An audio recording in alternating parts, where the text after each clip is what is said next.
E aí, pessoal, vídeo novo aqui no canal. Hoje é uma aula que talvez, na prática, ou seja, quando você profissional de saúde, ou entusiasta quiser prescrever alguma técnica para uma análise molecular, existem alguns critérios que a gente vai discutir nessa aula de hoje para a gente conseguir, né, entender para que serve a análise citogenética. Às vezes, eu vou usar o termo citogenética e falar genética da célula, porque na verdade a técnica é feita na célula, mas na verdade genética ela é da estrutura orgânica que tem DNA, que é a célula. Então, quais tipos de técnicas a gente pede? Essas técnicas elas estão disponíveis na rede SUS, algumas estão, outras não. Essas técnicas são caras, mas hoje, ao contrário dos últimos 10, 15 anos, hoje as tecnologias elas estão melhorando o acesso que se tem a essas ferramentas moleculares que vão ajudar nesse possível diagnóstico. Então, tomem nota de alguns pontos para vocês saberem qual melhor técnica vocês vão e para quem e por que vocês vão solicitar essas técnicas. É, então essa aula ela está destinada a essas técnicas. Então fica aí, se você tiver alguma dúvida, deixa no comentário e com o tempo eu vou respondendo essas perguntas. Então vamos lá. De forma geral, as técnicas moleculares elas só podem ser feitas em células que têm a capacidade de crescer em cultura. As hemácias, por exemplo, elas são inviáveis, porque elas não têm núcleo. Então, síntese de proteína nuclear ela não faz, mas ela tem mitocôndria, ela tem síntese de proteína ali na mitocôndria. Mas o DNA mitocondrial ele não reflete o DNA de um núcleo, né? Então, como as hemácias elas não têm núcleo, uma coisa que ela não pode fazer, né, uma dessas coisas e uma das coisas mais importantes é ela poder dividir, tá? Mas no sangue existem outras células que têm essa capacidade de divisão. A escolha das técnicas moleculares elas estão ligadas ao tipo de paciente com que nós queremos é, indicar essa técnica. Então a gente pode fazer a técnica pré-natal, ou seja, ainda com o feto. Então eu vou usar a expressão feto, porque você não faz isso em embrião, é muito complexo fazer isso em embrião, tá? A nível laboratorial, tá? Em pesquisa se faz, mas diagnóstico do dia a dia em laboratório é muito complicado.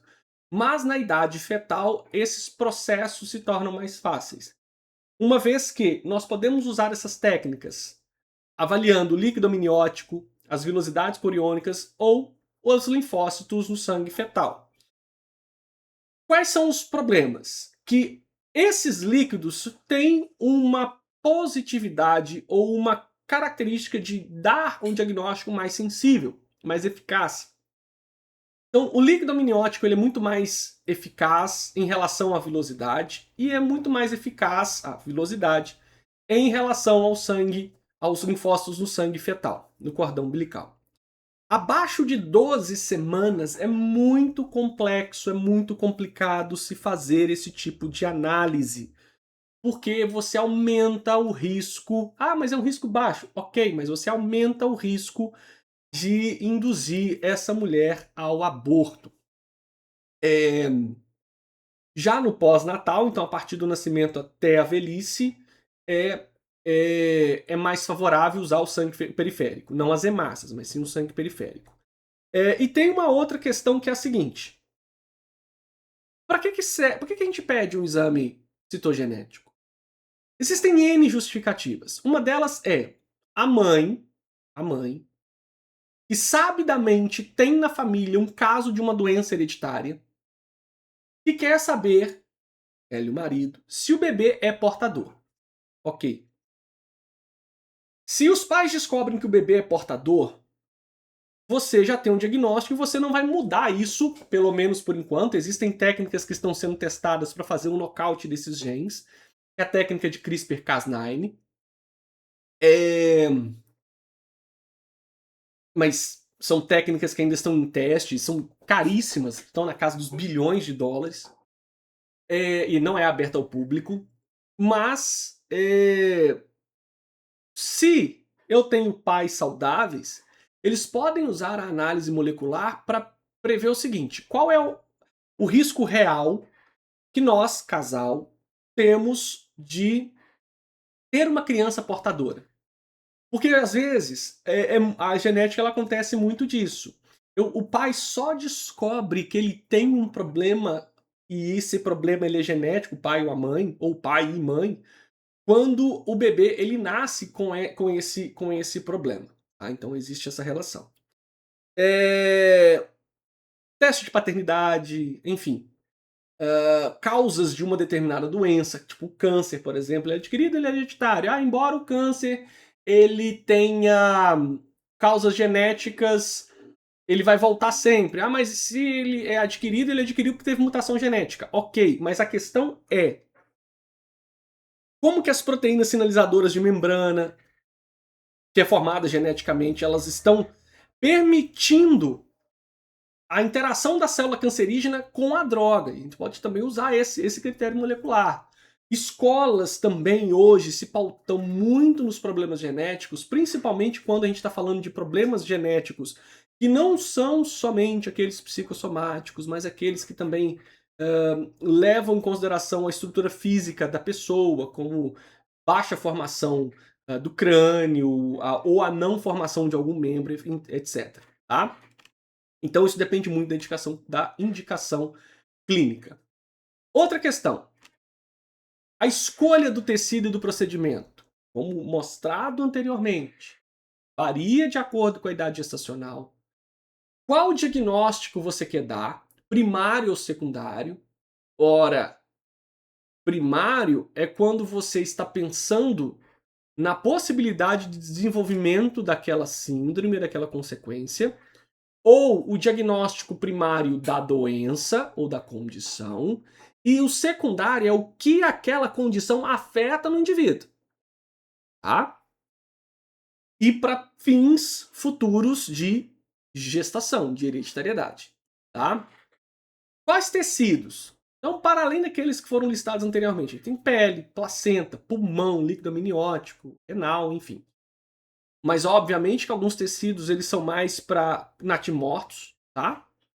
Mas por que se faz no pré-natal numa criança tá morta ali? Porque quando uma mulher ela aborta, o aborto, ele, como causa inicial, causa única e isolada, ele não é visto como um problema. Os animais, os animais, e nós, como animais, abortamos. Quando essa gestação Quando a mulher engravida uma segunda vez, é uma mulher saudável. Saudável em que sentido? Fenotipicamente, ela desconhece qualquer problema de histórico familiar. Ela tem um segundo bebê natimorto e você pensa, opa. Então acende um sinal de alerta. Mas pode ser normal? Pode, mas com uma probabilidade menor de duas gestações consecutivas gerarem aborto. Ou se, nesse primeiro caso, o feto ele já é mal formado, opa, isso aí já é de cara hereditário. Agora, numa terceira possibilidade, o problema ele está na mãe, que está refletindo o bebê. Então a gente tem que pensar onde que está esse problema. Nos tecidos pós-natal, a gente tem pelve, ovário, medula, tumores sólidos, que, né, as massas tumorais e tudo mais. E aqui, quando eu falo de tumor, não estou falando de câncer, tá? O câncer é um tipo de tumor, mas aí já é um processo patológico. Nem todo tumor ele é patológico, tá? As bases das culturas de tecido, isso é muito importante, porque os tecidos eles têm que responder muito bem, é, a uma cultura. Então, por exemplo, as culturas em suspensão, cultura em meio líquido, tá? A gente pode fazer isso com linfócito, com cordão umbilical, com medula. Se a gente quiser usar cultura temporária, cultura, gente, não é esse tempo, ele não é para o diagnóstico chegar. Esse tempo é para que o N populacional da massa celular seja suficiente para que você possa fazer um exame molecular. Tá certo? Então, a gente tem cultura temporária, a gente tem cultura direta, cultura em 24 horas, de 48, de 72 horas. Para que a massa ela cresça. Tá? Então, medula, ela cresce muito bem ali em 24, 48 horas. O sangue para ele ter, dependendo a linhagem de célula, até 72 horas. Geralmente, em tecidos mais compactados e mais já bem desenvolvidos, a gente tem culturas que podem passar dos 15 dias. Então, a análise molecular, ela não é uma coisa rápida. A técnica, e aí eu quero dizer por conhecimento próprio, o exame molecular ele é rápido. Se você for pensar, se nós tirarmos o tempo de preparo e analisarmos só o momento em que o teste está sendo rodado, a gente vai ter ali 4, 5 horas. O problema é que, para a gente cultivar a célula, pode demorar até 15 dias. Para você extrair o DNA, pode demorar um dia. Para você amplificar esse DNA, dependendo do termociclador que você está utilizando, você pode demorar aí mais 1, 2 dias. Para você correr um gel de agarose, para você fazer um sequenciamento, as plataformas de sequenciamento, isso demora um pouco mais de tempo, ok? Então, quais são as regras básicas para o manuseio e o sucesso de um cultivo celular? Se nós formos pensar a nível de termos a condição de dar um diagnóstico correto, para além daquela pessoa que está fazendo a técnica, isso é muito importante, ela tem que ser muito bem instruída, porque eu estou falando com vocês. E da minha boca saem perdigotos, da minha boca sai saliva podendo conter algumas células. Então, vamos supor que eu estou com vocês, ao invés de estar dando essa aula para vocês pelo meio digital, vocês estejam ao meu redor. E a gente está ali conversando, eu não estou com máscara e tal. Eu estou falando e estou falando em cima da cultura, eu estou falando ali no ambiente e tal. Então, muitas vezes, eu posso ter ali uma amplificação de um DNA meu e dar um resultado negativo, mas não porque o DNA que está ali de fato está negativo, é porque aquele DNA não é da pessoa. Então, existe um critério muito significativo, né, e prático ali, de função mesmo, para se desenvolver essas técnicas, tá? Usar uma estufa de CO2, tá? Porque o oxigênio em contato com DNA ou com cultura pode oxidar a cultura e fazer o DNA se quebrar, tá? Então tem muitos detalhes para a sua aplicação, tá? E todos vocês já tiraram sangue uma vez na vida e já se perguntaram por que tem aquelas cores diferentes nos tubos? Porque cada tubo tem um conservante. Cada um desses conservantes é essencial para que mantenha aquele grupo celular ou aquela substância, aquele composto, preservado até ele ser colocado no meio onde de fato ele terá condições de crescer. Tá? Então, cada um destes tubos, eles representam um protocolo para coleta e armazenamento do conteúdo, tá? Pré-natal, por exemplo, se a gente for usar cordão umbilical, dá para fazer até teste toxicológico pelo cordão, a gente pensa nas cromossomopatias, o cordão umbilical ele é muito bom para esse tipo de diagnóstico. Então a gente pensa na finalidade pela qual nós estamos prescrevendo a condição de coleta. Tá? Então, uma das vias de coleta é a medula óssea. faz-se o aspirado da medula, tá? Principalmente na crista ilíaca, tá?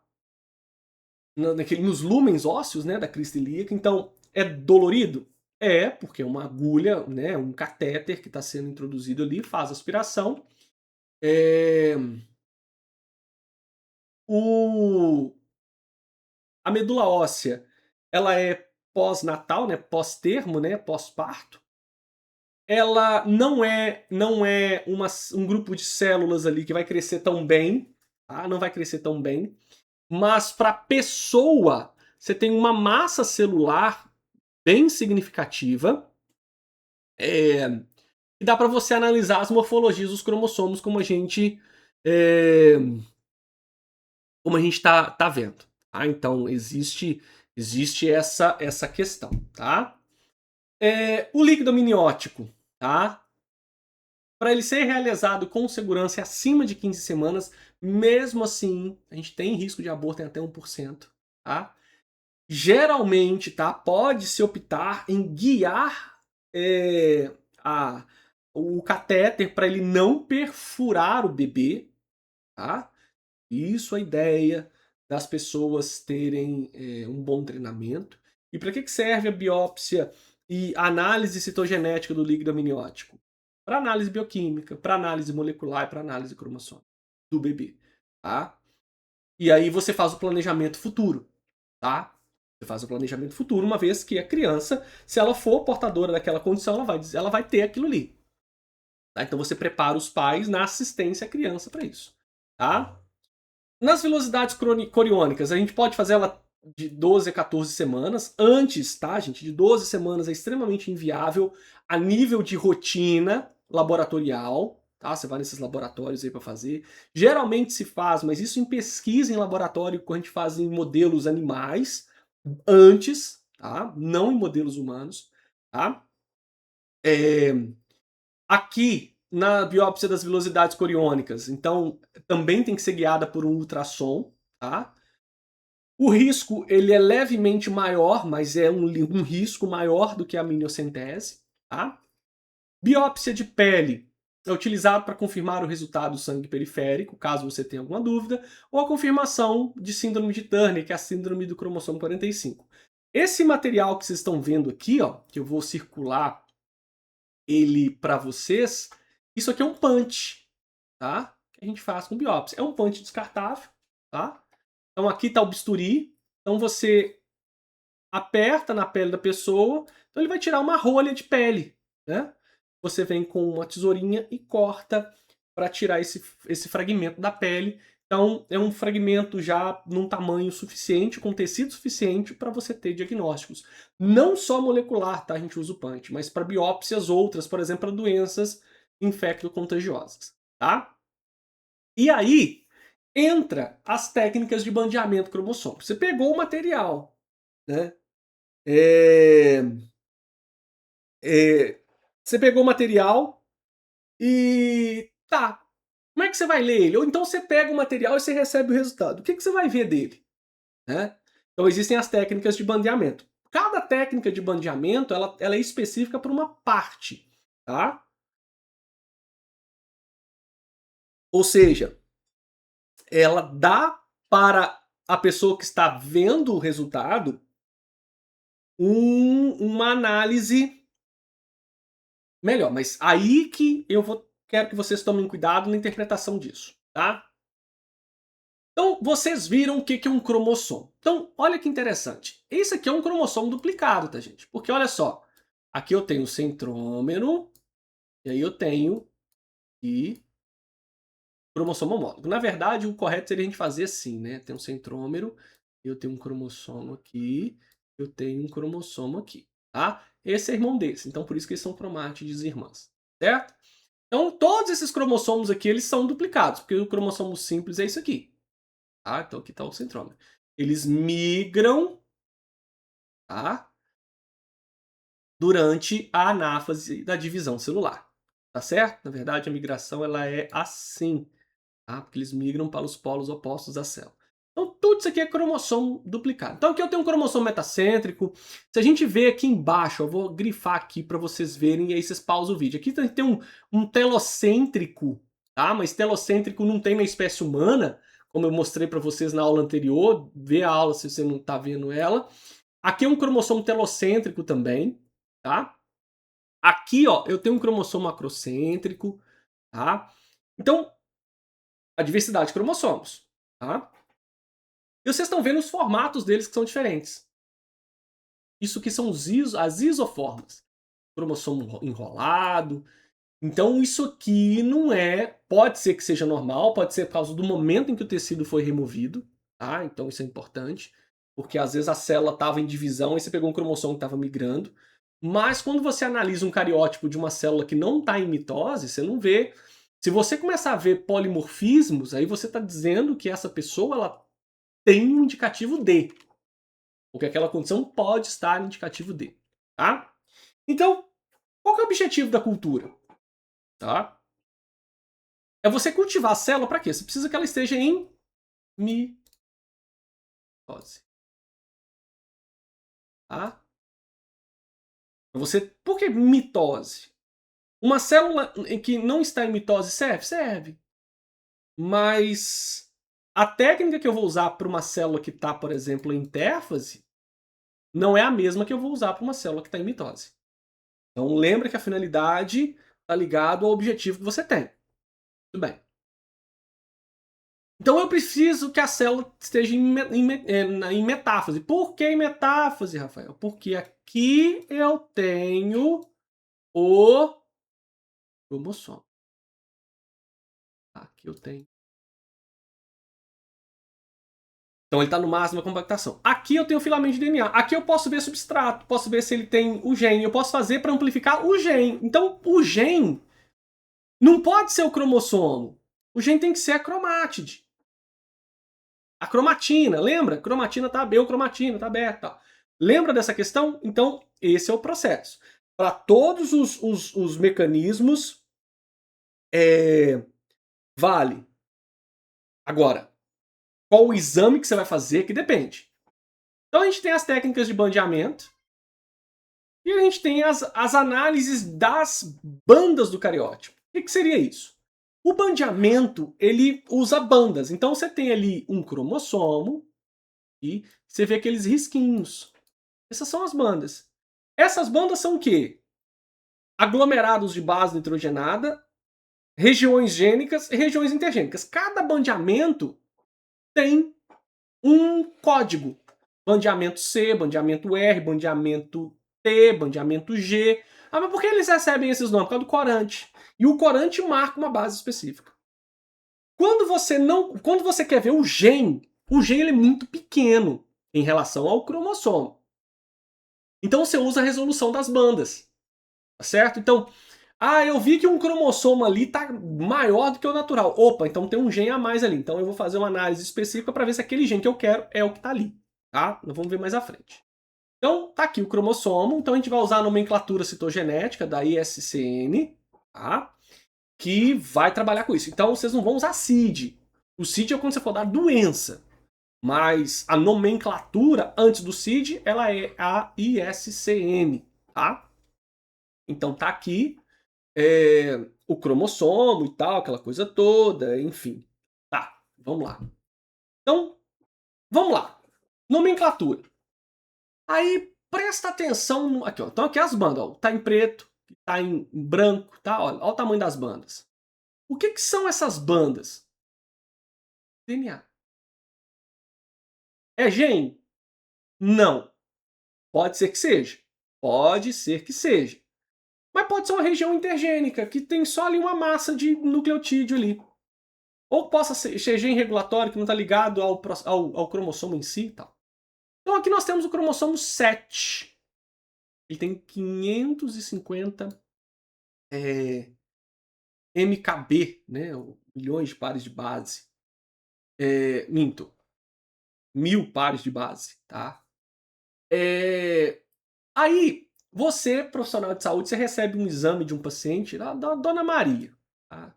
Desculpa se tem alguma Maria vendo aí, mas não é pejorativo nem preconceituoso. A dona Maria chegou lá e ela contou uma história que ela é casada com um primo. E aí ela queria saber se lá na família dela tem problema dela casar com um primo, dela ter filho com um primo, não sei o quê. Aí eles querem ter um filho. Depois eu vou falar essa questão de irmão com irmão, né? Tal, enfim. Essa aula talvez ajude vocês a desenvolver esse raciocínio. Aí o médico lá, o Dr. X, o X-Men, Dr. X, o Dr. X, pediu a Dona Maria um exame de sonda de sonda intergênica, porque ele viu na cara da Dona Maria que ela não tem uma cara que é uma cara fenotipicamente convencional. Ela tem uma cara que fenotipicamente sugere que ela tem uma doença genética. Então eu tô aqui criando um cenário e como eu tô criando uma hipótese, tudo pode. Aí ele falou assim, olha, eu acho que essa Dona Maria ela tá com um problema genético tal, da doença Y. Ô, Dona Maria, faz lá pra mim um cariótipo não, um teste FISH, eu vou falar o que é teste de fluorescência intergênica, pra eu ver se você tem um gene ali ruim, que pode ter a mutação para. Ela vai lá e faz e chega com esse resultado aqui, ó. O resultado chega pro Dr. X assim, Dona Maria, não sei o que das quantas, tá lá, 7q31.2. E você fala assim, o que é isso aqui? O primeiro número é o cromossomo. Tá?